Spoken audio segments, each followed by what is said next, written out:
Chapter 5। रात के बीतने से जाता हुआ अंधेरा शायद हाथी के आकार में छूट गया था। ज्यों-ज्यों सुबह होगी हाथी के आकार का अंधेरा हाथी के आकार की सुबह होकर बाकी सुबह में घुल मिल जाएगी। एकदम बहनिया जब रघुवर प्रसाद की नींद खुली, सोनसी बिस्तर पर सो रही थी। रघुवर प्रसाद उठे, कमरे में अधिक अंधेरा था। खिड़की से बाहर सुबह का कम अंधेरा था। रघुवर प्रसाद दरवाजा खोलकर बाहर आए। सड़क की बत्ती गुल थी, रात से नहीं जली थी। रघुवर प्रसाद दरवाजे की देहरी पर बैठ गए। उन्हें लगा कि नीम के पेड़ के नीचे अंधेरा अधिक है। नीम के पेड़ के नीचे का अधिक अंधेरा हाथी के अंधेरे के आकार का था। रात के बीतने से जाता हुआ अंधेरा शायद हाथी के आकार में छूट गया था। ज्यों-ज्यों सुबह होगी हाथी के आकार का अंधेरा हाथी के आकार की सुबह होकर बाकी सुबह में घुल मिल जाएगी। परंतु रघुवर प्रसाद ने देखा कि ज्यों-ज्यों सुबह हो रही थी और उजाला फैल रहा था, हाथी के आकार का स्पष्ट अंधेरा हो रहा था। सुबह इस अंधेरे को भूल रही थी। इस हो रही सुबह को क्या रघुवर प्रसाद याद दिलाएं चिल्लाकर कि इस हाथी के आकार के अंधेरे को तुम भूल गई हो। पर रघुवर प्रसाद सोचते रहे और पूरी सुबह हो गई। पूरी सुबह में वह सचमुच का हाथी था, हाथी पर साधु नहीं था। तब तक सोनसी उठकर आ गई थी। उसने भी हाथी को देखा। साधु हाथी छोड़कर चला गया? हो सकता है, सोनसी ने कहा। उसे अभी पूरा विश्वास था कि साधु पास की गली में हो। फिर उसने आशा छोड़ दी। एक न एक दिन यही होना था। पड़ोसियों को मालूम होगा तो गुस्सा होंगे। अभी साधु के आने की आशा है, मुझे नहीं है। तोते का पिंजड़ा उसने पड़ोसी को दे दिया। पिंजड़ा हम रख लेते, हाथी कैसे संभालेंगे? हाथी की देखभाल मैं कर लूंगी, तुम चिंता मत करो, सोनसी ने कहा। हाँ, मिलकर देखभाल करेंगे। पता लगाकर वन विभाग को हाथी दे देंगे। वन विभाग तक हाथी कैसे ले जाएंगे? वन विभाग वालों को यहाँ बुला लाएंगे, वे हाथी ले जा सकेंगे। अच्छा, तुम हाथ मुंह धोकर तैयार हो जाओ। पहले तुम तैयार हो जाओ, मैं यहाँ देखता हूँ। कुछ नहीं होगा, देखना क्या, चलो उठो। सोनसी ने रघुवर प्रसाद को हाथ पकड़कर उठाया। दरवाजा खुला रखा गया था ताकि आते जाते हाथी को देखा जा सके। रघुवर प्रसाद हाथ धोकर बाहर आ गए थे। वे सोचते जा रहे थे कि अभी सुबह हाथी के लिए क्या करें। चाय बन गई, सोनसी ने कहा। रघुवर प्रसाद अंदर गए। चाय लेकर वे दरवाजे के पास देहरी पर बैठ गए। देहरी पर मत बैठो, अम्मा मना करती है। शाम के लिए मना करती है कि कुबेरी बेरा है। यह समय तो सुबेरा है। हाँ, साधु हम लोगों को हाथी की देखभाल सिखा देता तो अच्छा था, चाय पीते हुए रघुवर प्रसाद ने कहा। सोनसी अपनी चाय लेकर वहीं बैठ गई। तुम 4 बाल्टी पानी से हाथी को नहला देना, सोनसी ने कहा। फिर हसिया लेकर पेड़ की डाल काट लेना। आज महाविद्यालय की छुट्टी ले लूंगा। साधु कहाँ रहता है यह भी तो मालूम नहीं। शायद बीमार हो। बीमार होता तो घर पर हाथी रखता, यहाँ क्यों छोड़ कर जाता? वह अपनी देखभाल कर लेगा, पर हाथी की देखभाल करते नहीं बनेगा। चाय पीकर मैं देखता हूँ कि पेड़ पर छुपकर बीड़ी पीने वाला लड़का बैठा है या नहीं। उससे पूछेंगे कि उसने साधु को हाथी लाते हुए देखा था। साधु किधर गया? इतनी सुबह लड़का नहीं आया होगा। बीड़ी पीने वाले की तलब लगी होगी तो आया होगा। उस लड़के ने कहा कि वह नीम के पेड़ पर बैठा रहे, यहाँ हाथी की देखभाल हो जाएगी। मैं उससे पूछूंगा। हाथी को तो वहां से भी देख सकता है। रघुवर प्रसाद हाथी की नज़र बचाकर निकलना चाहते थे। पीछे हाथी आ सकता था। तभी सोनसी ने कहा, सुनो। वे रुक गए। हसिया भी साथ ले जाओ। उससे कहना कि वह पेड़ की डाल हसिया से काट दे तो अच्छा हो। पेड़ पर तो चढ़ा है, तुम पेड़ की डाल यहाँ ले आना।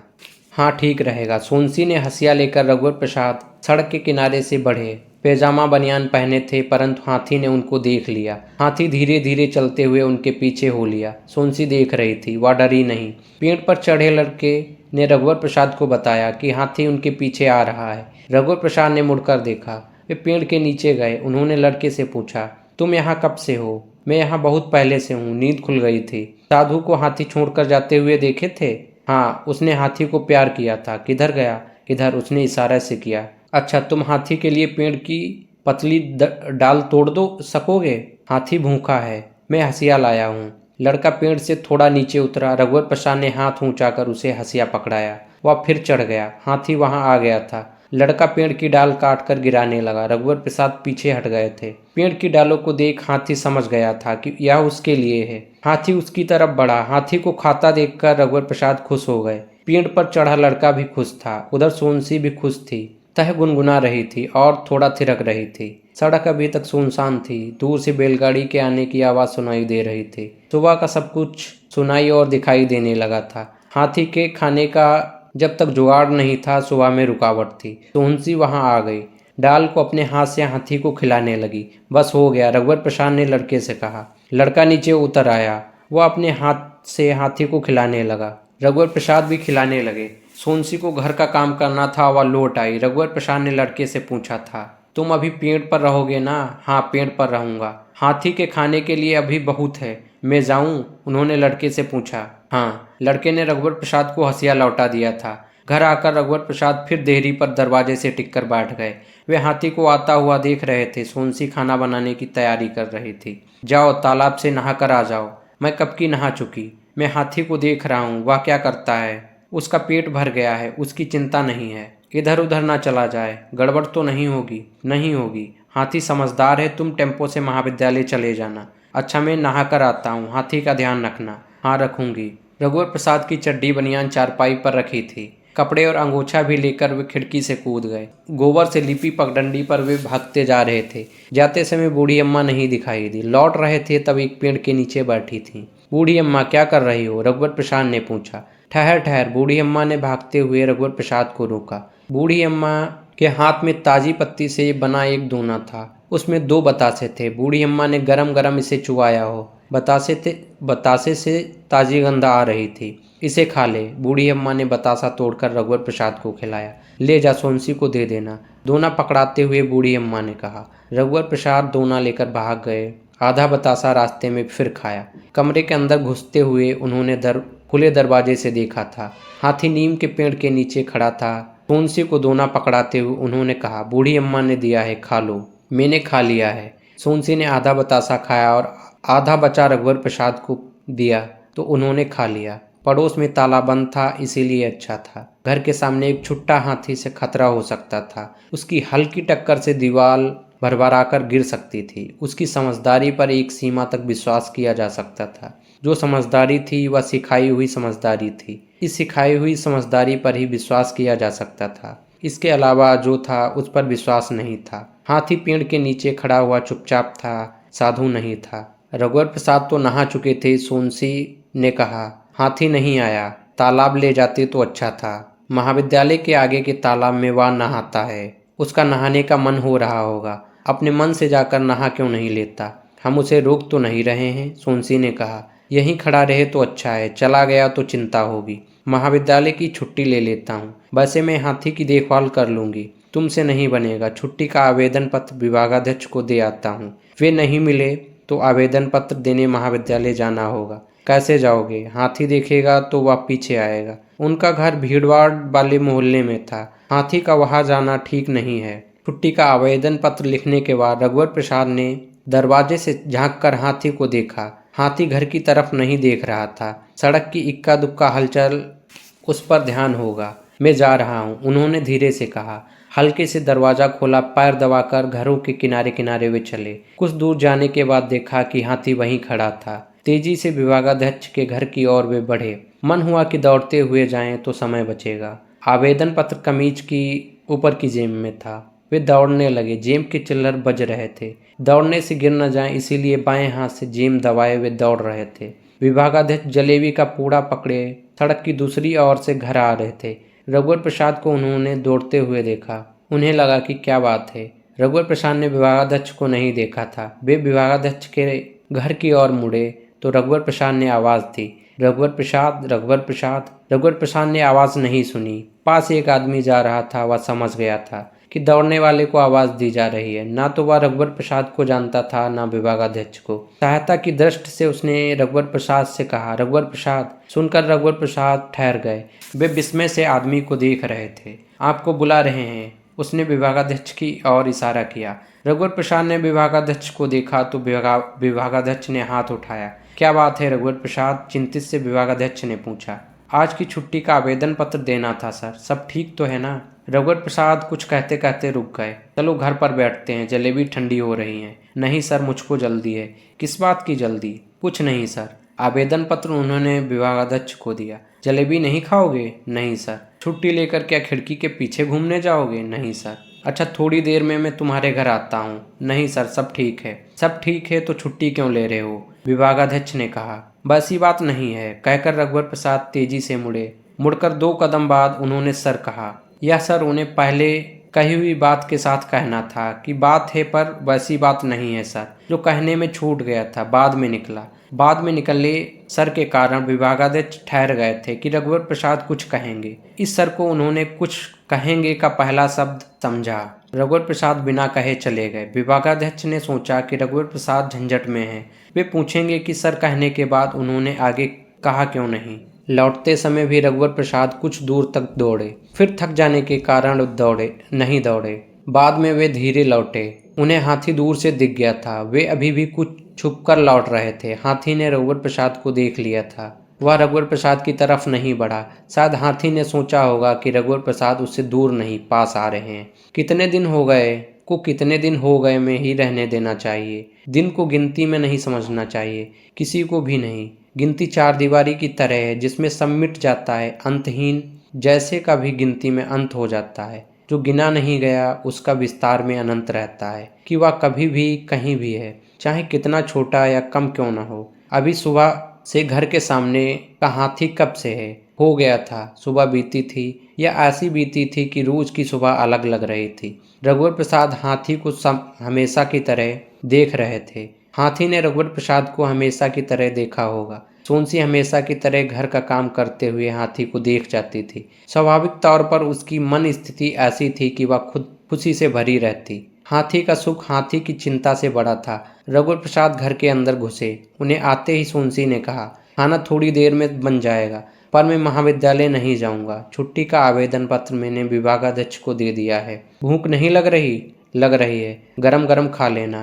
तुम नहीं खाओगी? सब काम करने के बाद खाऊंगी। मैं तुम्हारे साथ खाऊंगा। घर का सब काम तुम्हारे खाने के बाद खत्म होता है। विभागाध्यक्ष से रहा नहीं गया कि रघुवर प्रसाद झंझट में होंगे। कुछ कहा नहीं और रघुवर प्रसाद के घर उन्हें जाना चाहिए। महाविद्यालय जाते समय वे रघुवर प्रसाद के घर की ओर मुड़े। रघुवर प्रसाद के घर के सामने खड़ा हुआ हाथी उन्होंने देखा। उन्होंने सोचा था यदि खास बात नहीं हुई तो वे रघुवर प्रसाद को स्कूटर पर महाविद्यालय ले जाएंगे, परंतु हाथी था। रघुवर प्रसाद छुट्टी लेकर हाथी से घूमने जा रहे हैं। रघुवर प्रसाद और सोनसी दरवाजे पर बैठे थे। रघुवर प्रसाद ने विभागाध्यक्ष को देखा तो उठकर खड़े हो गए। सोनसी भी खड़ी हो गई। विभागाध्यक्ष स्कूटर खड़ा कर रहे थे तो रघुवर प्रसाद ने चिल्लाकर कहा, वहां नहीं, दूर रखिए और दूर। संभल कर आइए, साधु नहीं है, हाथी अकेला है। हाथी से दूर स्कूटर खड़ा कर विभागाध्यक्ष किनारे से रघुवर प्रसाद के पास आए। साधु कहाँ गया? विभागाध्यक्ष ने पूछा। नहीं है, हाथी छोड़कर चला गया। रघुवर प्रसाद ने झेपते हुए कहा, क्या इसीलिए छुट्टी ले रहे हो? जी सर, हाथी की देखभाल के लिए। कब तक देखभाल करोगे? 2-1 दिन बस, फिर जंगल विभाग को दे दूंगा। क्या मुझे पुलिस को खबर करनी चाहिए? आगे फौजदारी का मामला बन सकता है। हाथी तोड़फोड़ करे, लोग तुम पर मुआवजे का मुकदमा दायर कर सकते हैं, झगड़ा कर सकते हैं। परंतु सोचो तो परेशानी है। भूल जाओ, घर के सामने हाथी है। हाथी तुम्हारी जिम्मेदारी कैसे हो गई? सड़क पर पड़ा हुआ पत्थर जब जिम्मेदारी है कि उसे हटा देना चाहिए। या तो हाथी है सर, मेरा परिचित हाथी। एक बड़ा जीव है, कुछ ना कुछ करना होगा। 2-1 दिन देखूंगा कि साधु आ जाए। अच्छा यह बताओ, तुमने आवेदन पत्र के बाद जाते जाते सर कहा और कुछ नहीं कहा चले गए? बात यह है सर, पहले बात करते समय मैं आपको सर कहना भूल गया था। बाद में याद आया तो भूला हुआ सर अकेला सर निकला। मैंने सोचा कि आप पहले कहें हुए के साथ इसे जोड़ लेंगे। तुम तो कई बार कहना भूल जाते हो। दिन के आखिरी में यदि तुम 10 बार केवल सर सर कहोगे तो मैं कहाँ तक उस सर को क्या क्या काहे के साथ जोड़कर पूरा करता रहूँगा। अच्छा कल्पना करो, महाविद्यालय का समय समाप्त होने के बाद घर जाने के पहले तुम मेरे पास आए और 10-15 बार केवल सर कहकर चले गए। अब मैं घर जाना छोड़कर तुम्हारे सर का हिसाब लगाता बैठा रहूँगा? अगर तुमने आवश्यकता से अधिक बार सर कहा तो मैं उसे जमा रखूँगा कि आगे भूले हुए का हिसाब पूरा कर लूँ। नहीं रघुवर प्रसाद, तुम मुझे सर कहना छोड़ दो। जी। रघुवर प्रसाद मुस्कुराए। तुलसी चाय लेकर आ गई। रघुवर प्रसाद ने बसी में तुलसी को अपने कप से चाय दी। हाथी से तुम महाविद्यालय नहीं जा सकते। मेरे साथ स्कूटर से चलो और हाथी को भूल जाओ। मैंने भी खाना नहीं खाया, डब्बा ले चलो, विभागाध्यक्ष ने कहा। सोनसी ने डब्बा तैयार किया। रघुवर प्रसाद का मन नहीं हो रहा था कि सोनसी कठिनाई में न पड़ जाए। मैंने छुट्टी का आवेदन पत्र दिया है। रघुवर प्रसाद आखिरी में सर कहना चाहते थे पर नहीं कहा। मैं इसे फाड़ देता हूँ। विभागाध्यक्ष ने आवेदन पत्र फाड़ दिया। फिर वे खिड़की के पास गए। खिड़की से सर निकाला, इधर उधर देखा। उन्होंने गहरी सांस खींची। चलो, विभागाध्यक्ष ने कहा। चलिए, डब्बा लेकर रघुवर प्रसाद ने कहा। रघुवर प्रसाद के पास जाने के बाद खिड़की की तरफ गाय आई। एक रोटी गाय को देने के बाद एक रोटी लेकर सोनसी हाथी के पास गई। दोनों हथौलियों पर हाथ फैला उसने रोटी हाथी को दी। हाथी रोटी उठा रहा था, पर सोनसी ने आंख बंद नहीं की। सूंड का स्पर्श उसे हुआ था। वह खाना खाने बैठी तो पेड़ पर छिपकर बीड़ी पीने वाला लड़का आया। सोनसी पहले से उसे पहचानी नहीं। वह हमेशा पेड़ पर दिखा था। अपने हाथ से हाथी को खिलाने वह पेड़ से नीचे उतरा था, तब धरती पर दिखा था। हाथी के लिए डगाल काट दूं? उसने सोनसी से पूछा। 12-13 साल का लड़का था। कमीज और खाकी हाफ पैंट पहने था। दुबला पतला, आंख बड़ी थी। बाल तेल से चुपड़े कंघी किए हुए थे। खाना खाएगा? सोनसी खाना लेकर बैठी थी। रोटी है? उसने पूछा। भात है, सोनसी ने कहा। एक बड़ी ठुठलिया में सोनसी ने उसे भात दिया, हरी मिर्च, थोड़ा प्याज और चुटकी भर नमक दिया। यही वह अपने लिए लेकर बैठी थी। साग नहीं था। वह हड़बड़ हड़बड़ खा रहा था। धीरे खाओ, सोनसी ने कहा। सोनसी की तरफ देखकर वह धीरे खाने लगा। दरवाजा खुला था। सोनसी जहाँ बैठी थी वहाँ से हाथी दिख रहा था। फिर हाथी दिखना कम हो गया। थोड़ा हिस्सा सूंड का दिख रहा था। सोनसी खाते खाते सरक गई। अब करीब आधा हाथी उसे दिखने लगा। छुपकर बीड़ी क्यों पीता है? सोनसी ने पूछा। दादा मारता है। मत पिया कर, सोनसी ने समझाया। ठुठलिया में उसका भात खत्म हो गया था। वह सिर झुकाए नमक चाट रहा था। भात और दूं? हाँ दे दो, उसने कहा। उसे बहुत भूख लगी थी। जब तक उसका पापा घर पर रहता वह घर नहीं जाता था। घर के सामने दरवाजे के पास डंडा दीवार से टिका दिखता तो वह समझ जाता कि बाप घर में है। जब डंडा नहीं रहता तब घर में घुसता। उसका बाप राउत था। वह घर घर में दूध दुहता और गाय बैल चराने दूर निकल जाता। बाप को यह पता था कि उसके डर से लड़का घर नहीं आता, इसीलिए वह अधिक से अधिक समय घर से बाहर रहने का यत्न करता। भूल से घर आ जाता और लड़का वहाँ होता तो पीछे आंगन की दीवार फांदकर भाग जाता। अकेला लड़का था। उसकी दोनों लड़की छुटपन में मर गई थी। लड़के के भागने के बाद भी उसका बाप घर पर नहीं रुकता था। उसे लगता था कि लड़का कहीं छुपकर उसे देख रहा होगा, कि जब दादा घर से बाहर जाए तो वह घर में घुसे। बाहर जाते समय वो खांसता, लड़के की दाई से चिल्लाकर कुछ बोलता और घर देर से लौटूंगा, यह जरूर बोलता था। वह अपने घर से बाहर निकलने को अधिक से अधिक जतलाता था कि लड़कों को यह मालूम हो जाए कि वह जा रहा है और खेलने के ध्यान में उसके जाने को भूल न जाए। दरवाजे के पास वह डंडा जानबूझ कर रखता था। इससे घर में उसका होना पहले से पता चलता था। लड़के के बीड़ी पीने से वह बहुत चिढ़ता था। उसकी दाई कि लड़का कभी भी घर आ जाएगा, घर से 20-20 दिन बाहर निकल नहीं पाती थी। वह जब तब घर के बाहर रखे डंडे को छुपकर अंदर छुपा देती ताकि वो घर आ जाए। यदि वो पूछे दादा है तो कहेगी नहीं है। कुछ ऐसा हो जाए कि सब साथ घर में रहने लगे। सोनसी ने भात डाला और दूं? सिर हिलाकर उसने मना किया। तब भी सोनसी ने थोड़ा भात परोस दिया। सड़क के किनारे कुछ दूर गुलर का पेड़ था। कमीज के कॉलर में पीछे पीठ की तरफ हंसिया लटकाया हुआ पेड़ पर चढ़ गया। चढ़ने में यह आसान पेड़ था। इस पेड़ के बड़े खोखल को देखकर लड़के ने सोचा कि बीड़ी माचिस के अलावा भी कुछ छुपा कर रखा जा सकता है। यहाँ सड़क के आदमी की नज़र से वह बच रह सकता था। पहले का पेड़ अब गुप्त नहीं रहा था।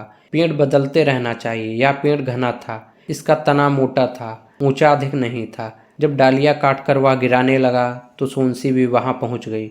डाल लेकर वह हाथी तक जाना चाहती थी। भारी होने के कारण डाल घसीट कर ले जाने लगी। डाल के जमीन पर घसीटने से धूल उड़ रही थी।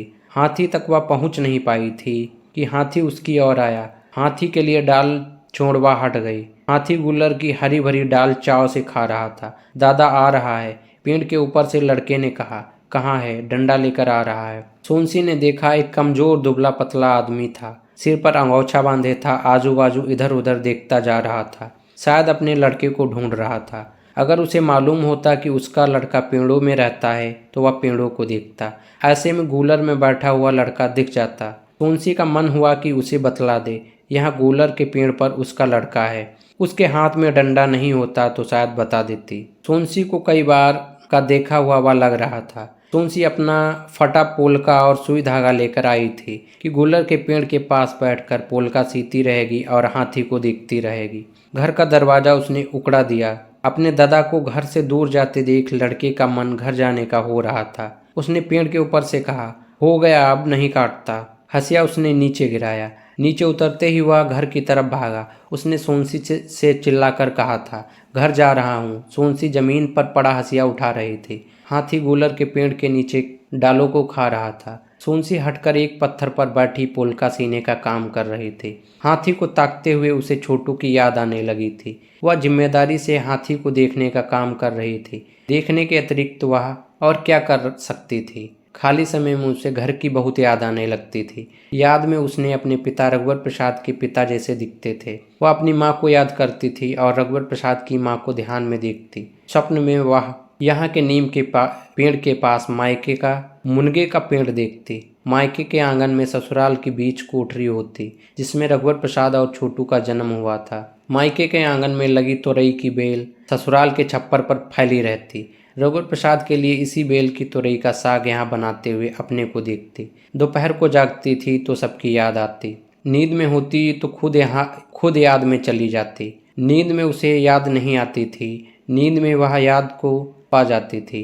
अधनींद में उसे लगता था कि उसे पुत्रशाला जाना है और अब तक बस्ता नहीं जमाई है। वह जागती हो या नींद में संसार में वहाँ जहाँ तक उसका हाथ पहुँचता उसे अपने हाथ से और जहाँ हाथ नहीं पहुँचता उसे मन ही मन संवारती। गांवों के घरों के बीच में कोठरी में ब्याह के बाद उसे रघुवर प्रसाद के साथ बसाया गया था। उस बीच कोठरी के दरवाजे में अंदर साकर नहीं थी। दोनों के बीच संकोच की ठोस दीवार रहती थी। इस दीवार की सेंध से दोनों एक दूसरे को टटोल कर एक दूसरे का स्पर्श चुरा रहे होते। स्पर्श का अनजाना सुख इस तरह था जो किसी और तरह का नहीं था। सोनसी को बीच कोठरी में ले जाते समय रघुवर प्रसाद की मां ने बताया था कि दरवाजे के अंदर साकल नहीं है पर वह बाहर से साकल लगा देगी। सोनसी उस रात से यह बताने को होकर अभी तक बता नहीं पाई थी। पोलका का सीना कब का हो चुका था। हाथी का पेट भी भर गया हो। वह उठी और घर आ गई। हाथी पीछे पीछे आया था और नीम के पेड़ के नीचे खड़ा हो गया था। यह देख वह एक छोटी बच्ची की तरह मुस्कुराई थी। विभागाध्यक्ष ने प्राचार्य को बताया था कि साधु ने रघुवर प्रसाद के घर के सामने हाथी को लावारिस छोड़ दिया है। लावारिस साइकिल से रघुवर प्रसाद को मुक्ति मिल गई। विभागाध्यक्ष ने कहा, रघुवर प्रसाद साइकिल रखे होते तो हाथी से उनको पहले मुक्ति मिल जाती। प्राचार्य ने कहा, जी हाँ। विभागाध्यक्ष ने कहा, रघुवर प्रसाद से कहेंगे कि वे हाथी की रिपोर्ट लिखा दें और जब हाथी की रिपोर्ट लिखाएं तो साइकिल की भी लिखा दें। महाविद्यालय में छोड़ी गई साइकिल से रघुवर प्रसाद को अलग रखना चाहिए। हाँ, ठीक कहते हो, प्राचार्य ने कहा। कार्यालय का बाबू साइकिल की रिपोर्ट लिखा देगा और हाथी के रघुवर प्रसाद दोनों साथ चले जाएं और अलग अलग रिपोर्ट लिखा दें। रघुवर प्रसाद हाथी को लावारिस नहीं मानते। किस लिए? उनका कहना है कि हाथी साधु का है और यह सबको मालूम है। उसने तो हाथी को लावारिस छोड़ दिया है। साइकिल के वारिस की जानकारी नहीं है। साधु ने हाथी को रघुवर प्रसाद के विश्वास पर छोड़ा है, ऐसा उनका कहना है। धोखे से छोड़ा है। रघुवर प्रसाद मुश्किल में पड़ गए, उनकी सहायता करनी चाहिए। रघुवर प्रसाद ने हाथी की देखभाल के लिए आज की छुट्टी का आवेदन पत्र दिया था, परंतु मैंने फाड़ दिया। रघुवर प्रसाद की जिम्मेदारी कैसे हो गई यह समझ में नहीं आता। पूछना नहीं था। रघुवर प्रसाद ने कहा कि हाथी एक जीव है, वे महाविद्यालय आना जाना उस पर करते रहे। रघुवर प्रसाद को बुलाइए, उसी से बात करते हैं। रघुवर प्रसाद आधे दिन के अवकाश का आवेदन पत्र विभागाध्यक्ष की टेबल पर रखकर चले गए थे। विभागाध्यक्ष उस समय प्राचार्य के कमरे में थे। विभागाध्यक्ष आवेदन पत्र लेकर प्राचार्य के कमरे में आए और कहा, रघुवर प्रसाद आधे दिन की छुट्टी का आवेदन पत्र देकर घर चले गए हैं। इस आवेदन पत्र का क्या करें? रघुवर प्रसाद का आवेदन पत्र तो आप फाड़ देते हैं, प्राचार्य ने कहा। जी हाँ, विभागाध्यक्ष ने कहा। आवेदन पत्र उन्होंने फाड़ दिया। कागज फेंकने की टोकनी विभागाध्यक्ष की तरफ थी। बीच में टेबल थी। लाइए, मुझे दीजिए। प्राचार्य ने हाथ बढ़ाया तो विभागाध्यक्ष ने फटे टुकड़ों को पकड़ाया, जिसे टोकनी में डालकर वे काम में लग गए। लौटकर विभागाध्यक्ष भी अपने काम में लग गए। उन्हें रघुवर प्रसाद की कक्षा पढ़ानी थी। टेम्पो रघुवर प्रसाद को सड़क पर जाते ही मिल गया था। टेम्पो में एक बूढ़ा था और 5 औरतें थीं। 4-5 टोकनी से टेम्पो भरा था। नीचे पैर रखने की जगह थोड़ी थी। 2 टोकनियों में करेले भरे थे। एक एल्युमिनियम के डब्बे में दूध था जो बूंद बूंद छलक जाता था। डब्बा बूढ़े का था। घर जल्दी पहुंचना था, इसीलिए रघुवर प्रसाद को टेम्पो में बैठना पड़ा। लौटते समय मिलने वाले दृश्य की ओर उनका ध्यान कम जा रहा था। सिर्फ इतना ही ध्यान जाता था कि रघु अब घर के समीप पहुंच रहे हैं। अभी हाथी के कारण बाहर उनका ध्यान था। इस ध्यान में वे टेम्पो से दोनों तरफ के दृश्यों को कठिनाई से देख पा रहे थे। टेम्पो से उतरते ही वे भागते चले। जब उनको नीम के पेड़ के नीचे हाथी दिख गया था, तब वे धीरे धीरे और सुस्ताते हुए चले। सोनसी दरवाजे के पास बैठी थी, चावल बीन रही थी। सोनसी को रघुवर प्रसाद का आना मालूम नहीं था, आने की संभावना भी नहीं थी। वे जल्दी लौट आने की खुशी को सोनसी तक अपने पहुंचने के पहले पहुंचा देना चाहते थे। सोनसी, वे चिल्लाए। सोनसी फिर चिल्लाए। सोनसी ने उनकी पहली पुकार को भी सुन लिया था। अप्रत्याशित खुशी में थाली लिए वह उठकर खड़ी हो गई। हाँ, क्षण भर रुककर उसने कहा, यह निर्णय लेने के लिए कि वह रघुवर प्रसाद तक दौड़ पड़े ठिठक गई थी। ठिठक जाने की देरी के कारण उसने हाँ कहा था कि उसके पहुंचने के पहले उसकी हाँ रघुवर प्रसाद तक पहुंच जाए। दोनों पड़ोसियों के घरों में ताला बंद होने से आसपास उनका खुला हुआ एकांत था। हाथी ने भी रघुवर प्रसाद की आवाज़ सुनी होगी। तभी रघुवर प्रसाद की दृष्टि गली में पड़ी। गली से साधु एक आदमी का सहारा लेते हुए आता दिखा। रघुवर प्रसाद की आशा के विपरीत यह था। वे आश्चर्य से खड़े रह गए थे। सोनसी भी चावल की थाली लिए हुए उन तक आ गई थी। गली के सामने दोनों खड़े थे। साधु ने सोनसी को हाथ जोड़कर प्रणाम कहा। रात को जब आए थे तब तबीयत बहुत खराब थी। घर में चक्कर खाकर गिर पड़े, बेहोश पड़े थे। हाथी की चिंता थी। इनके कहने से मैं हाथी को आकर देख जाता था और इनको बताता था कि हाथी ठीक है, चिंता की बात नहीं है। साधु के आदमी ने कहा, हाथी को एक मुट्ठी चावल दे दूं? सोनसी ने साधु से पूछा। सोनसी ने थाली आगे बढ़ा दी। दे दो, रघुवर प्रसाद ने कहा। एक मुट्ठी चावल उठाकर साधु ने हाथी के मुंह में डाल दिया। अब तबीयत ठीक है? सोनसी ने पूछा। हाँ, सिर झुकाए हुए साधु ने कहा। साधु लज्जित था कि वह हाथी छूट जाने का अपराधी है। वह हाथी पर बैठकर जाने को हुआ। उसे जल्दी हाथी ले जाने की थी। चाय पीकर जाना, सोनसी ने कहा। चाय नुकसान करेगी, साधु के साथी ने कहा। सुस्ता लो, पानी पी लो, रघुवर प्रसाद ने कहा। अब तबीयत अच्छी है, साधु ने कहा। साधु हाथी पर बैठकर चला गया। हाथी धीरे धीरे जा रहा था। साधु का साथी आदमी भी जाने को था। रघुवर प्रसाद ने पूछा, क्या आप साधु का इलाज करते हैं? नहीं, मेरे पिता वैद्य हैं। चाय पिएंगे? नहीं, चाय नुकसान करती है, कहकर वह चला गया। सोनसी और रघुवर प्रसाद धीरे धीरे घर की तरफ जा रहे थे। 4 कदम की दूरी पर पूरे बाहर को लौटा रहा था कि उनका घर आखिरी एकांत में था। कमरे में भी इतना एकांत इकट्ठा हो गया था कि कब से एक एक क्षण को जमा किया हो। इस एकांत को दोनों एक साथ पा लेना चाहते थे। यह अकेले का एकांत नहीं था, साथ का एकांत था। इसीलिए कोई आगे नहीं जा रहा था, साथ जा रहे थे। रघुवर प्रसाद ने दरवाज़ा बंद किया, पर वे अंदर से साकर लगाना भूल गए। सोनसी को भी याद नहीं थी। एकांत को पाने की जल्दी थी। यद्यपि रघुवर प्रसाद साकर लगाना भूल गए थे, पर दरवाज़ा उन्होंने ऐसे बंद किया था कि दरवाज़ा बंद होते ही वे घर समेत दूसरे से अदृश्य हो गए। कमरे के अंदर के फूल की एक कली अपने इतने एकांत के एक क्षण को भी वे छोड़ना नहीं चाहते थे। उस बगीचे की सारी कलियों को चुन लेना चाहते थे कि सोनसी उनको गूथे और वे सोनसी का श्रृंगार करें। रघुवर प्रसाद और सोनसी प्रेम का समय पा रहे थे। सोनसी एक एक क्षणों को गूंथती और रघुवर प्रसाद सोनसी के थोड़े थोड़े निर्वस्त्र शरीर को अलंकृत करते। सोनसी पूरी अलंकृत होकर निकली थी। रघुवर प्रसाद कुछ बोलते थे, पर सोनसी को उनको कल्प वृक्ष की तरह सुन रही थी। वृक्ष को सुनने में उसने वृक्ष की फुंगी को, एक एक पत्ती को, हरे फलों को सुना। एक हरे फल का उसने पकना सुना। उसने फल का मीठा होना सुना। एक पल को उसने कच्ची अमिया की तरह खट्टा सुना। पल के पक जाने के बाद उसने मजरी को मादक सुना। वह बार बार फूल के खिलने और फल के पकने को सुन रही थी। उसने सुनने का मेला लगा था। अपने शरीर के अंदर उसने वृक्ष की जड़ को सुना। आखिरी में उसने वृक्ष के बीज को सुना। सुनो, सोनसी ने कहा। क्या है? बीच कोठरी के दरवाजे में अंदर साकल नहीं लगी थी, सोनसी ने कहा। सुनकर रघुवर प्रसाद चौंक उठे। उन्होंने देखा दरवाजे में अंदर साकल नहीं लगी थी। खिड़की खुली थी, खटिया की आड़ थी। रघुवर प्रसाद ने दरवाजे को अंदर से बंद किया। दोनों फिर लेट गए। लेटते ही रघुवर प्रसाद ने हाँ कहा। सोनसी के तब काहे का यह हाँ था। अम्मा ने पहले बता दिया था, कहा था वह बाहर से साकल लगा देगी। तुम मुझको पहले बताई क्यों नहीं? कैसे बताती।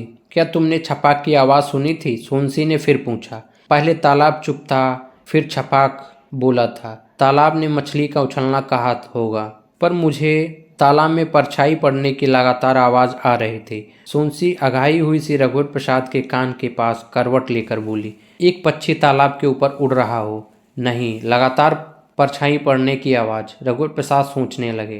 तालाब के ऊपर ठहरा हुआ बादल होगा, उन्होंने कहा। नहीं। किनारे का पेड़ होगा? नहीं। धूप की परछाई होगी? नहीं। दिन के प्रकाश की परछाई होगी? नहीं। तालाब के अंदर से निकली हुई चट्टान की परछाई? नहीं। किनारे के पेड़ के घोंसले की, उसमें चिड़ियों के अंडों, बच्चों, चींची परछाई की आवाज? हो सकता है कमल के फूल की, हो सकता है, सोनसी ने धीरे से कहा। सोनसी के अंदर एक तालाब था, उसमें रघुवर प्रसाद की परछाई हो। ऐसे में उसे नींद आ गई।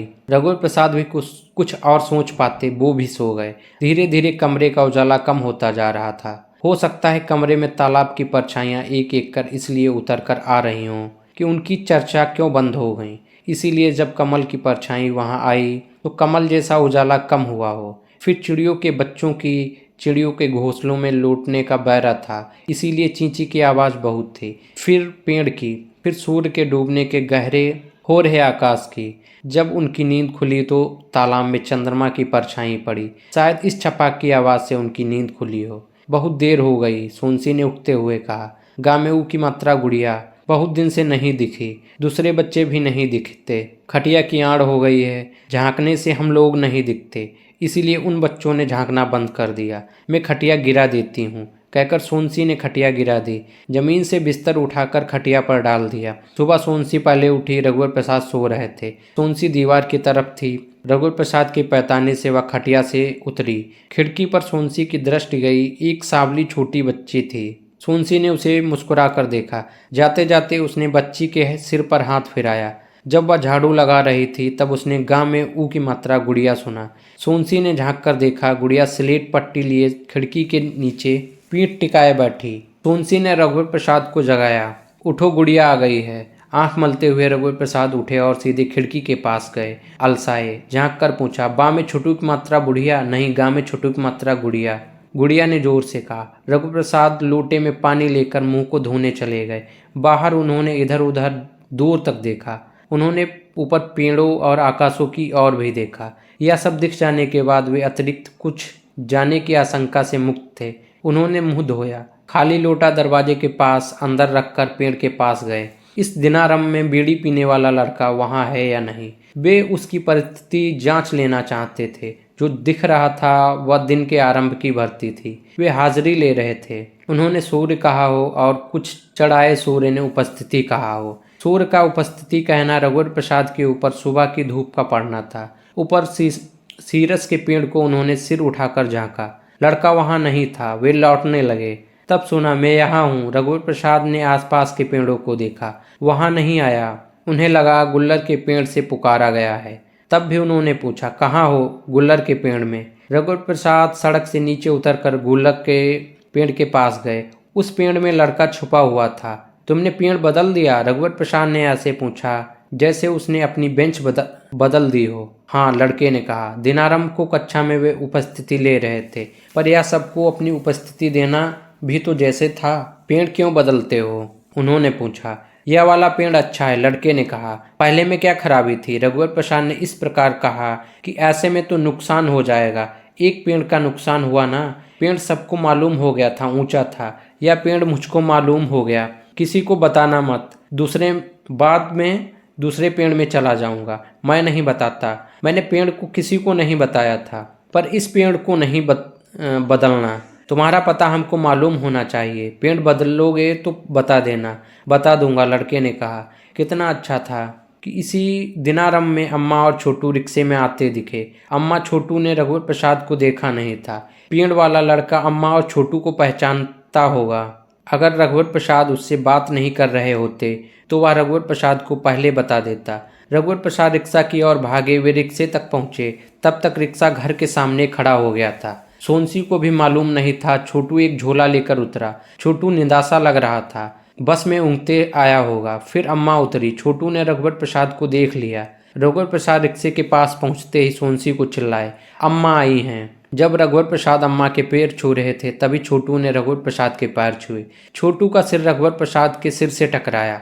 रघुवर प्रसाद ने छोटू से कहा, फिर से सिर लड़ाओ नहीं तो सींग निकलेगी। रघुवर प्रसाद तनकर खड़े हो गए। छोटू कैसे सिर लड़ाता। कूद कर वह रघुवर प्रसाद के कंधे से लटक गया। तब भी वह रघुवर प्रसाद के सिर से अपना सिर नहीं छुआ पाया।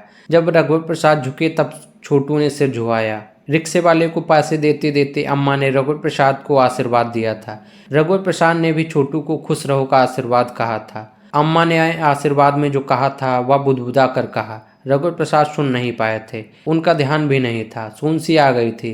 सोनसी ने सिर को आंचल में ढांक लिया था। उसने अम्मा के पैर छुए। अम्मा ने उसके सिर पर हाथ रखा, मन ही मन आशीर्वाद दिया। शायद सोनसी ने सुना हो। अम्मा लंगड़ा कर चल रही थी। अम्मा ने देखा बैटरी के गमले में लगे शोभा के पौधे घने हो गए थे। तुलसी कम बढ़ी थी। तुलसी बढ़ी नहीं बहू, पानी डालना रह तो नहीं जाता।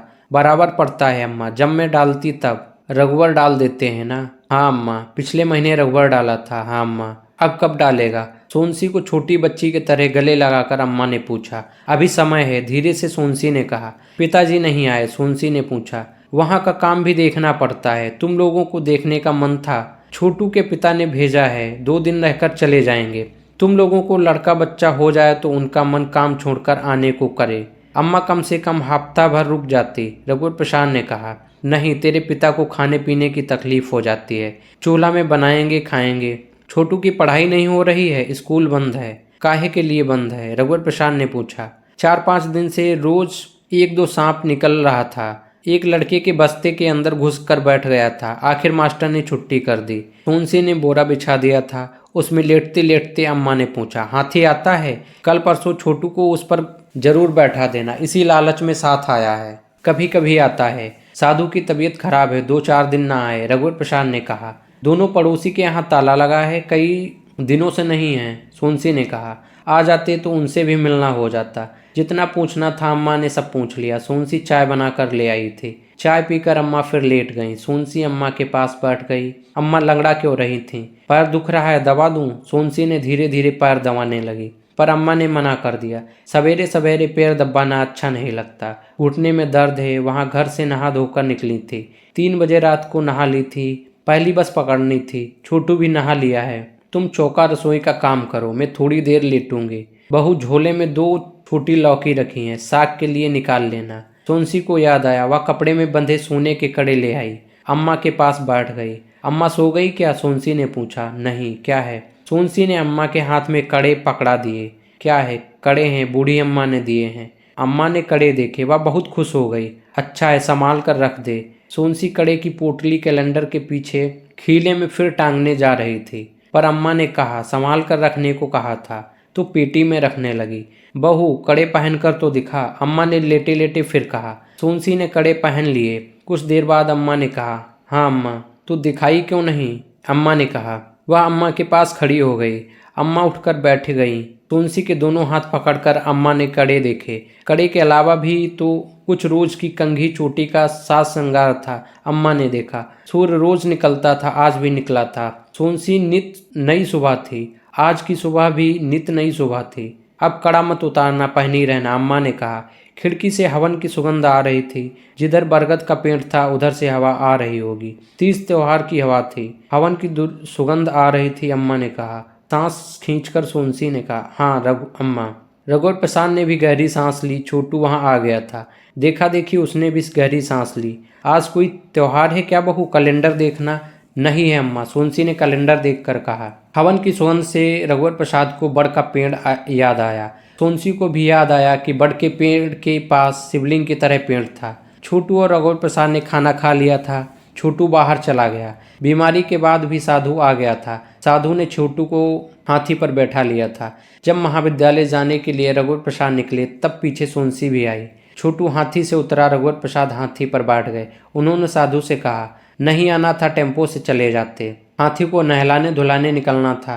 रास्ते में तो महाविद्यालय है। मेरी तबीयत ठीक है।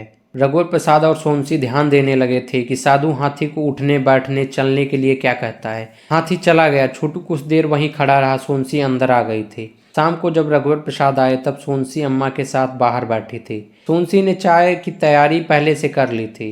हाथी को आता देख वह चाय चढ़ा आई। अम्मा ने कहा था कि साधु को बिना चाय पिए मत जाने देना। रघुवर प्रसाद उतरे। छोटू फिर हाथी पर बैठना चाहता था। रघुवर प्रसाद ने मना कर दिया। अम्मा ने साधु से चाय पीकर जाने के लिए कहा। साधु को जल्दी थी पर सोनसी ने कहा चाय बन गई है। वह थोड़ी देर में चाय लेकर आई। रघुवर प्रसाद और साधु ने चाय पी, फिर साधु चला गया। रात को छोटू खा पीकर खटिया पर पहले सो गया था। अम्मा ने कहा जाओ तुम लोग कहीं घूम आओ। नहीं अम्मा, जाने का मन नहीं है, सोनसी ने कहा। सोनसी अम्मा के पास जमीन पर बैठी थी। रघुवर प्रसाद खटिया पर लेट गए। सोनसी ने सोने के लिए नीचे बिछा दिया था। उसी पर अम्मा आंख मूंदे पड़ी थीं, थक गई थीं। 2-3 बजे रात को उठी थी। दोपहर को 5 मिनट के लिए आंख लगी थी। सोनसी और अम्मा दोपहर भर बात करते रहते थे। रघुवर प्रसाद और सोनसी चुप थे। कुछ देर की लगातार चुप्पी में सोनसी उठी और खटका दबाकर बत्ती को बुझा दिया। अम्मा के पास सोनसी लेट गई। दोनों चुप थे। तब भी सोनसी को लगा कि रघुवर प्रसाद ने कहा है तुम्हारे जाने को मन नहीं था पर मेरा मन था। सोनसी ने करवट ली तो पीठ रघुवर प्रसाद की ओर हो गई। सोनसी की चुप में रघुवर प्रसाद को सुनाई दिया अम्मा को अकेली छोड़कर जाना ठीक नहीं था। सोनसी सो गई। तब भी सोते में उसने सुना अकेली कहाँ, छोटू था। रघुवर प्रसाद भी सो गए। फिर भी उन्होंने सोनसी को सुना अम्मा के साथ रहेंगे तो अच्छा लगेगा उनको। क्या तुम अभी उठ सकती हो? नहीं, मैं गहरी नींद में सो रही हूँ। तुम जागोगे तो उठ जाऊंगी। मैं भी गहरी नींद में सो रहा। तुम जागोगी तो उठ जाऊंगा। तुम जगा दो। अम्मा उठ गई तो मैं जगा नहीं सकता, तुम ही जगा दो। मुझे जगाने को क्यों कहते हो? रात को रघुवर प्रसाद पानी पीने उठे जब, तो अम्मा की नींद खुल गई। रघुवर प्रसाद क्या है, मुझको भी पानी दे देना बेटा, अम्मा ने कहा। रघुवर प्रसाद ने अम्मा को पानी दिया। सोनसी सो रही थी। रघुवर प्रसाद खटिया पर जाकर सो गए। तभी अम्मा के पास सोनसी नींद में बोली अम्मा मेरा बस्ता कहाँ है? सोनसी स्कूल जाने का सपना देख रही थी। सवेरे ले लेना, सो जा अभी। अम्मा ने छोटू का पैर खटिया से नीचे लटक रहा था। छोटू के सीने को बड़बड़ाते हुए अम्मा उठी। छोटू के लिए खटिया में जगह नहीं थी। रघुवर प्रसाद पता नहीं कैसे सोता है। रघुवर उधर सरक कर सो। उन्होंने ताकत से रघुवर प्रसाद को सर का थोड़ी जगह छोटू के लिए बनाई। छोटू के लटके पैर को खटिया में रखा तो छोटू ने फिर पैर लटका कर सो गया। इससे तो अच्छा था छोटू जमीन पर सो जाता, खटिया से गिर न जाए, अम्मा ने सोचा। छोटू नीचे जमीन पर सो जा बेटा, अम्मा ने 2-3 बार सोने के लिए कहा। छोटू नहीं उठा, पर रघुवर प्रसाद को नींद में लगा कि अम्मा उसे नीचे सोने के लिए कह रही हैं। वे उठे और नीचे सोनसी के पास सो गए। अम्मा अरे अरे कहती रह गई। अम्मा को समझ में नहीं आया था क्या करें। हार कर वे खटिया पर चली गईं, फिर दीवार की तरफ करवट लेकर सो गईं। सोनसी सिकुड़ी सिमटी सोई थी कि अम्मा को कड़ा वाला हाथ लग ना जाए। गहरी नींद में जब उसने करवट ली तो कड़ा वाला हाथ रघुवर प्रसाद के मुंह में लगा। वे चौंक कर बैठ गए। कैसे सोती है? सोनसी को देखकर उन्होंने कहा। पर सोनसी उसके पास कहाँ आ गई? सोनसी तो अम्मा के पास सोई थी और अम्मा खटिया पर सो रही हैं। वे बिल्कुल भूल गए कि वे खटिया पर सो रहे थे। उन्हें लगा कि वे जमीन पर छोटू के साथ सो रहे थे। सोनसी खटिया से उठकर नीचे आ गई। छोटू को अम्मा के पास जगह दिखी होगी तो वह अम्मा के पास चला गया। उन्होंने सोनसी को फुसफुसाकर उठाया। सोनसी उठो तो। क्या है? उठकर सोनसी बैठ गई। धीरे बोलो, तुम तो अम्मा के पास सो रही थी, यहाँ मेरे पास कैसे आ गई? हाँ, मैं अम्मा के पास सो रही थी। छोटू कहाँ गया? सोनसी चकित थी। छोटू अम्मा के पास चला गया। अब क्या करें? सोनसी ने कहा। तुम्हारा कड़ा मुंह में लगा था इसीलिए नींद खुल गई, नहीं तो सुबह तक सोते रहते। पानी पियोगे? धीरे से सोनसी ने पूछा। हाँ पी लूंगा। रघुवर प्रसाद बैठे हुए थे। वह घुंडी से पानी निकाल कर लाई। कड़े चूड़ियों के साथ बजने ना बजे इसीलिए उसने ऊपर सरका लिया कि हाथ में कसे रहेंगे। पानी पीकर रघुवर प्रसाद लेट गए। तुम भी लेट जाओ। मैं नहीं लेटती, अम्मा देखेगी तो क्या सोचेगी। कहाँ लगी? माथे में। सोनसी ने रघुवर प्रसाद के माथे को छुआ जैसे स्पर्श का लेप लगाया हो। रघुवर प्रसाद ने हाथ हटा दिया। दूर दूर लेट जाते हैं, सोनसी ने कहा। वह रघुवर प्रसाद से दूर खिसक कर लेट गई। रघुवर प्रसाद भी उससे कुछ दूर सरक गए। रघुवर प्रसाद लंबे थे। सोनसी के पैर से उन्होंने अपना पैर जानबूझकर छुआया तो सोनसी ने अपना पैर हटा लिया। रघुवर प्रसाद को हल्का सा ख्याल आ रहा था कि वे खटिया पर सो रहे थे। ऐसा होता तो सोनसी कहती अम्मा बेसुध सो रही थीं। रघुवर प्रसाद सोच रहे थे कि लंबी चौड़ी धरती हो और दोनों धरती पर सोए हों, तब भी यही लगेगा कि दोनों साथ साथ सो रहे हैं, चाहे वे उत्तरी ध्रुव की धरती पर हों और सोनसी दक्षिणी ध्रुव की धरती पर। क्या उत्तरी ध्रुव और दक्षिणी ध्रुव अलग अलग खटिया नहीं हो सकते? उत्तरी और दक्षिणी ध्रुव के बीच छोटू को सुला दिया जाए तो ठीक रहेगा। वे उठे। उन्होंने छोटू को दोनों हाथों से उठाया, बीच में छोटू को सुला दिया। तुम चाहो तो अम्मा के पास सो जाओ, धीरे से उन्होंने कहा। सोनसी अंधेरे में आंखें खोले देख रही थी। खिड़की से चंद्रमा का उजाला कमरे में था। छोटू को सोनसी ने चादर उड़ा दिया था।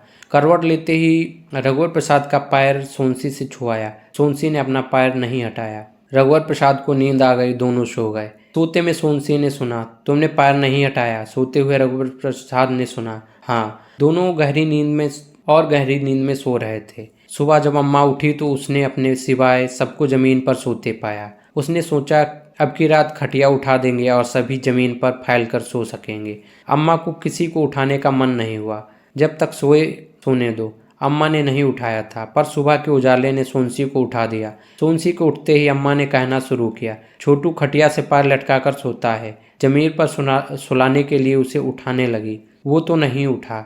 रघु ने सोचा कि उसको उठाया जा रहा है। वह उठा और जमीन पर सो गया। सोनसी दोनों हथेलियों से सामने से बालों को समेटते जोड़ा बनाते हुए हंस पड़ी।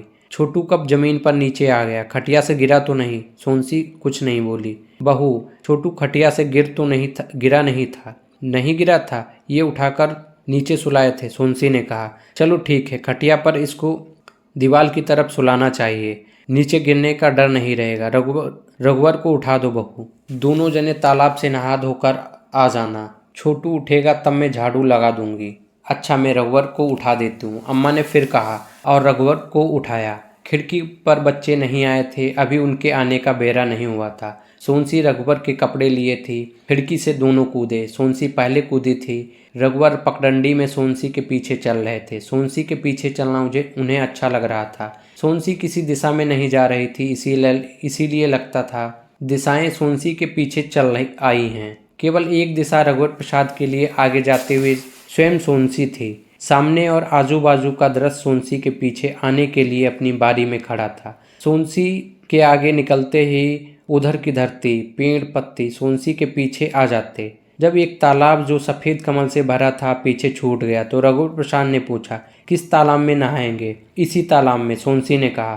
तालाब वहाँ था। जैसे हो गया था कि सोनसी वहाँ नहाएगी। यह तालाब की इच्छा थी, ऐसा भी समझना चाहिए। रघुवर प्रसाद और सोनसी तालाब के किनारे पत्थर पर खड़े रहे। तालाब उनके पीछे, उनके पैरों के पास रास्ता दिखता हुआ था। पानी में लकीरों जैसा कंपन था। वे कूदने वाले होंगे कि आकाश में तालाब सेहरा हुआ था, या उनकी छाया पड़ने की छपाक से लकीरों जैसी लहर उठी होगी। तभी पलक झपकते ही साड़ी उतार सोनसी तालाब में लेटी सी कूदी और पानी में लेटी हुई छपाक हुई कि पानी का बिस्तर था। सोनसी के पीछे तालाब में रघुवर प्रसाद गिरे से कूदे कि सोनसी के साथ किसी अदृश्य रस्सी से बंधे से। सोनसी कूदी तो वे खिंचा गए। अरे, कपड़े नहीं उतारे? तैरते तैरते सोनसी ने पूछा। कपड़ा उतारने का समय नहीं मिला, तुम कूद गई थी। दोनों पास पास आराम से तैर रहे थे। अधिक गहरे में नहीं थे। स्वच्छ गहरे पानी का लंबा चौड़ा बिछा हुआ तालाब था। सांस रोककर दोनों डुबकियां लगाते हुए बाहर निकलकर हवन की सुगंध से भरी हवा में गहरी सांस लेते। हवा की सुगंध का एक एहसास उनको पानी के अंदर सांस रुके हुए होने के बाद भी होता था। नहा धोकर दोनों बड़ के पेड़ की ओर चले। वहाँ शिवलिंग की तरह पेड़ था।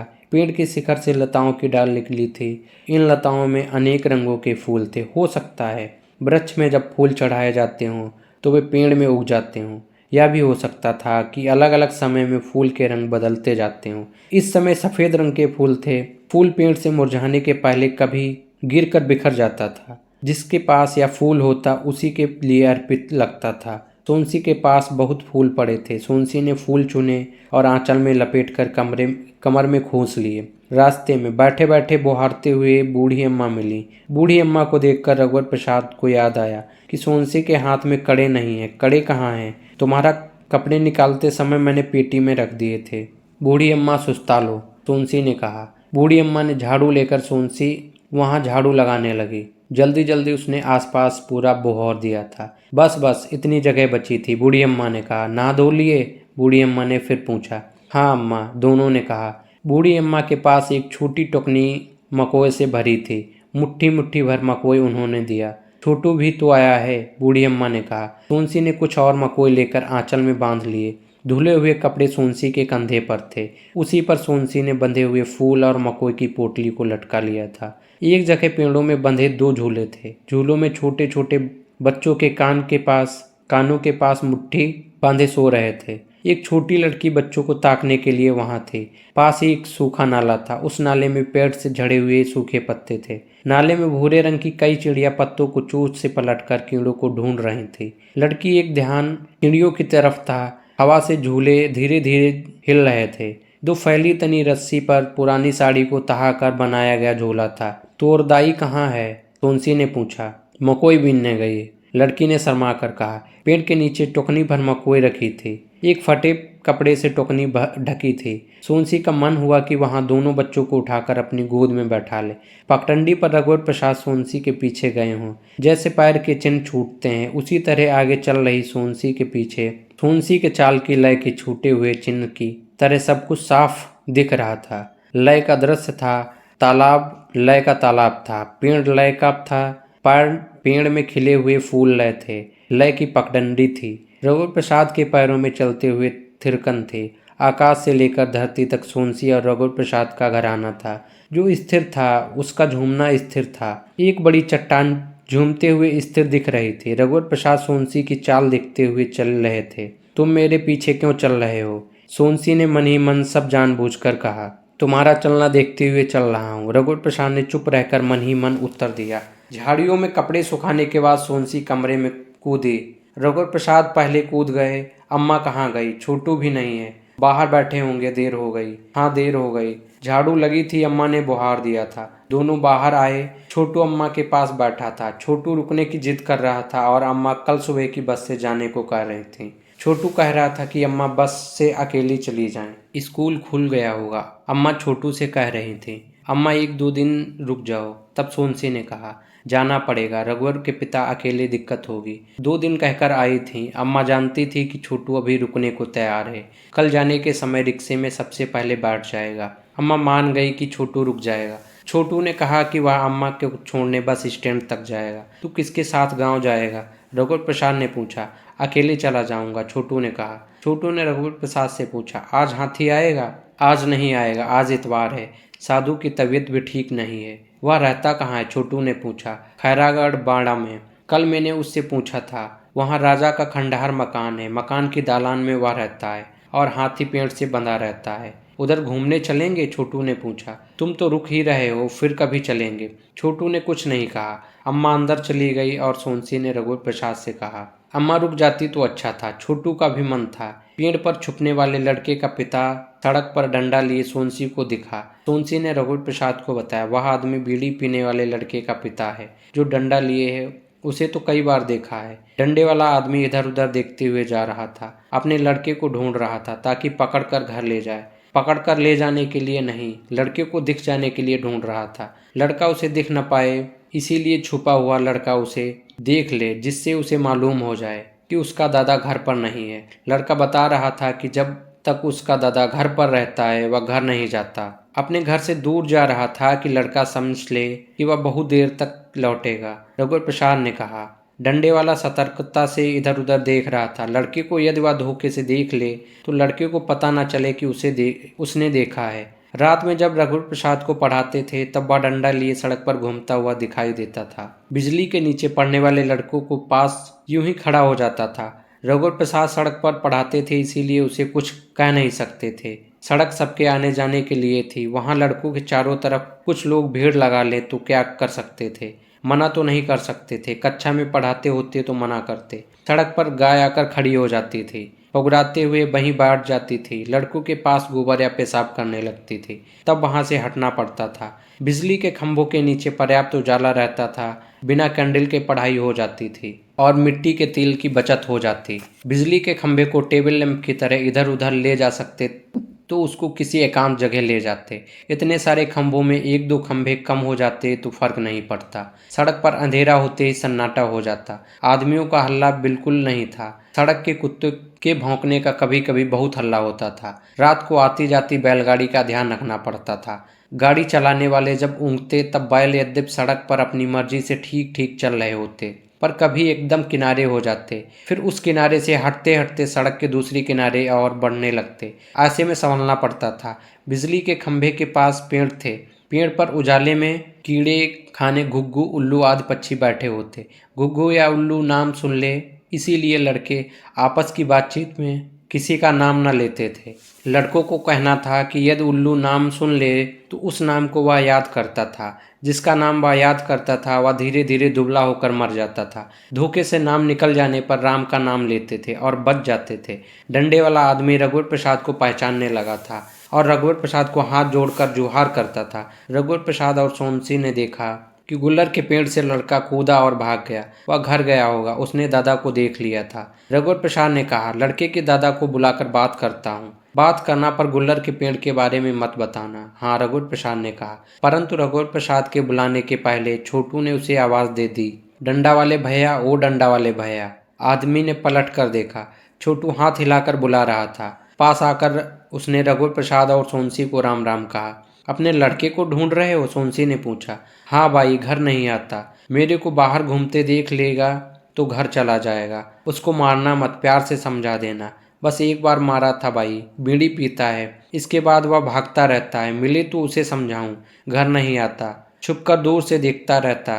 घर पर रहता तो डंडा दरवाजे पर छोड़ देता हूँ। डंडा देख लेगा तो जान जाएगा कि मैं घर पर हूँ। तुम्हारा लड़का खाकी पैंट पहनता है ना, 10-12 साल का, उसको जानता हूँ, वह कभी कंघी नहीं करता। वही है महाराज, 10 साल का है। छोटू की तरफ देखकर बोला, इसके समान। तुम कल सुबह छुपकर मेरे घर आ जाना। तुम्हारे लड़के को मैं समझा दूंगा। समझ जाएगा तो अपने साथ घर ले जाना। घर से निकलना तो डंडा मत लाना, दरवाजे पर छोड़ देना। लड़का घर नहीं जाएगा। लड़के ने भी बताया था कि दादा का डंडा देखकर वह घर नहीं जाता है। सोनसी जब उसको पेड़ पर चढ़ा देखती तो कभी कभी उससे बात कर लेती थी। सोनसी से आंख मिलाकर बात नहीं कर पाता था।